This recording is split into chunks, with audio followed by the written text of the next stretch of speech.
Hello, এই sweet বাচ্চাগুলো আমার। এরা আমার ঘরেই কিছু বছর ছিল, তারপরে ছাদে দিয়ে দিয়েছি। বাট সেই কিছু ক্লিপিংস তোমাদের সাথে শেয়ার করছি। এরকম আরও ক্লিপিংস দেখতে চাইলে আমার চ্যানেলটাকে সাবস্ক্রাইব করে দিও, আর ভিডিওসগুলো ভালো লাগলে লাইক করো। আচ্ছা, এই বাচ্চাটা আমার হাতেই ডিমটা ফুটেছিল। ও বড় হওয়ার পরে ক্লিপিংসটা আবার দেখাচ্ছি।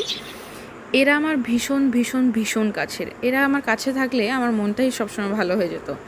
এই যে এরা আমার হাতেই খাওয়া, আমার হাতেই আদর খাবে। আমার ঘরের মধ্যে ছাড়াও থাকতো অনেক সময়। মা, বাচ্চা, বাবা, গোটা সংসার মিলে থাকতো। একজনকে আদর করলে আরেকজন রেগে যেত, আরেকজনকে আদর করলে আরেকজন রেগে যেত।